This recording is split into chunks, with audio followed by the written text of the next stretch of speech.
Hello, and welcome to A Tribute to Women, honoring the 2022 YWCA Women of the Year. I'm Tricia Sloma. The Michiana region is rich with academic settings.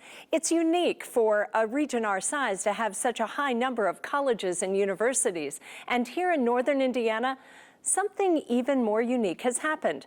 For the first time in history, women are in charge at the same time at 5 local institutions. Dr. Susan Elrod is the Chancellor of Indiana University South Bend. Dr. Barb Belfi is the first female president of Bethel University in Mishawaka.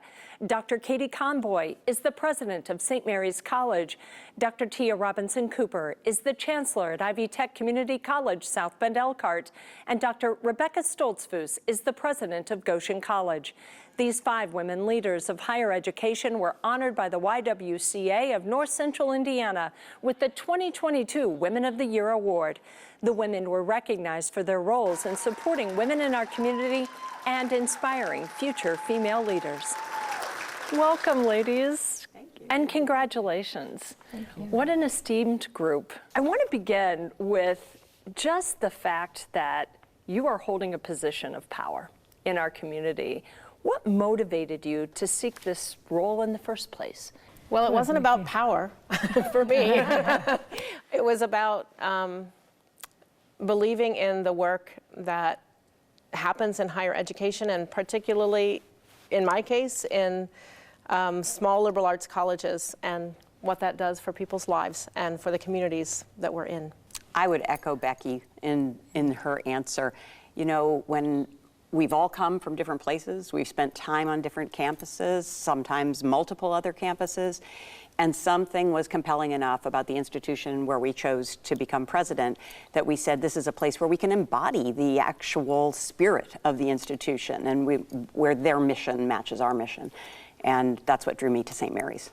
You know, for me, it was really about an opportunity to continue to advance the mission of community colleges, really focusing on the empowerment of transforming lives and creating opportunities of social and economic mobility, which was very important to me because of my experiences that I've had navigating higher education as a young child growing up in Chicago. A lot of times we have had such a transformation in our lives through higher education that we want to replicate that in the institutions where we are, and that's what motivated me. For me, it comes down to mission and making a difference every day in the lives of students and their families and this community. So I love those stories every day that I hear about the student who, you know, got in or got that scholarship, and now they can get their nursing degree or whatever it is that they dream of.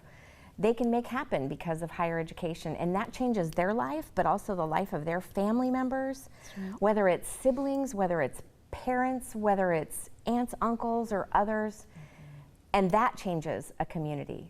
Did you all imagine when you were young girls in college that you would be leading an institution? Now, come on, any of you dream of that? Was that your goal? I think I was still trying to figure out what I was going to major in when I was 19 years old, and I didn't ever think about it. And even when I went to graduate school, I was so green that I don't think I even really knew that most people who went to graduate school became college professors. I was always a leader. It never occurred to me that that was something you could do with your life until I was well into my professorship and looked around me, and I was always on a committee, always chair of something, and I thought, hey, maybe I should just do this. And so then I took the initiative to figure out how I could go about getting onto that administrative track.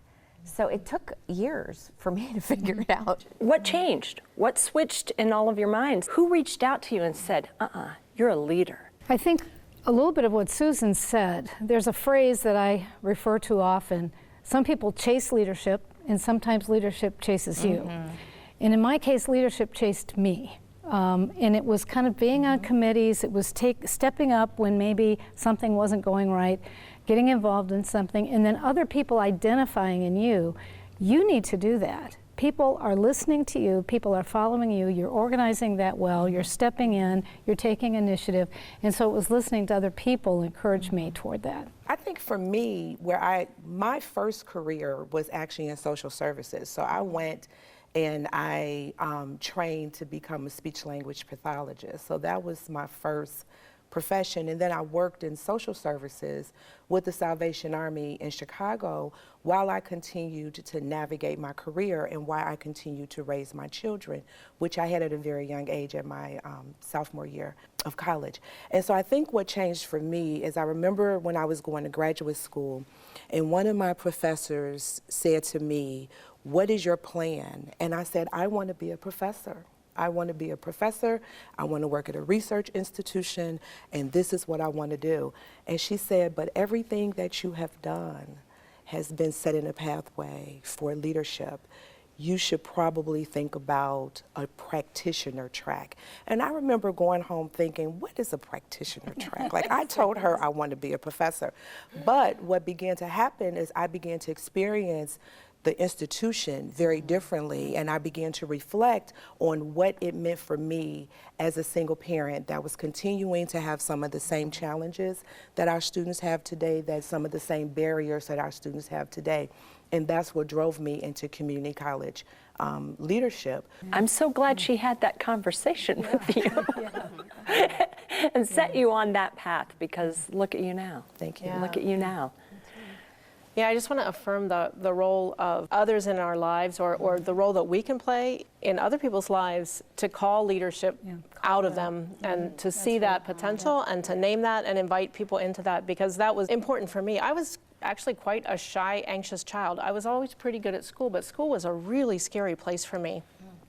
So it took me many, many years to feel like I really belonged in academic settings and could begin to see myself achieve in academic settings. But as Tia said, there was a turning point when I began to see leadership roles as not an achievement, but an opportunity to serve and to influence the way education shapes and serves people. And that was a really important mind shift for me, to feel like, yeah, then maybe I want to do that. And I want to build on something Becky said, that importance that we have of calling out leadership in others, or cultivating or empowering leadership in others. I see that as a really big part of my job, because I can't be the only one leading. Many people have to lead, and it's, I think, up to us to create an environment or programs or opportunities for others on our campuses, including our students, to develop the leadership skills they need to be leaders as well, especially young women who might follow in our footsteps. You know, we've all probably had this experience, whether we were professors and it was a student, or whether we were working in social services and there was some client that you identified with and where you saw kind of a light go on for them. And I think it's interesting that we are now all working on campuses where we can be visible in a different way to our students than you could be at a huge institution. And it's one of the things that attracted me to a smaller kind of place, is that every day I can be walking across campus, I can talk to students, I can kind of make a difference in their lives, let them know that people believe in them, ask them how things are going for them, take seriously the suggestions that they give for the ways that the institution can get better. You've all seen changes in education, specifically to the point where you rose through the ranks and became a woman leader of an institution. But yet, do you still have people that dismiss you? How has that changed? Has it gotten better, or is it still very much out there? I would say it's gotten better, but it's still out there. I remember probably 12 years ago at another institution, someone came to talk to at that time I was acting CEO, and there was a copier guy fixing the copier, and he had a tie on. I was dressed a little less, I didn't have a tie on. And they came in looking for me, but assumed it was him because he had a tie on. He was fixing the copier. And I don't get that anymore. But there was a real period of time where they just assumed the person that would be in charge, the person in that office would be a male. And I really don't experience that as much. I'm sure it's there some, but I have to say I've seen movement, and I'm pleased with that. I think by now we all have our ways of inserting ourselves or shifting that around or calling that out in an indirect way that is effective and not offensive. I don't think we would be here without having done that. having some ways about us by now. Well, and I think that speaks to a shift for me a few years back was embracing who I am as a woman and as a person. I'm a scientist, and I had kind of repressed that. How could a scientist be a leader, right? But I've embraced my scientist self and my female self.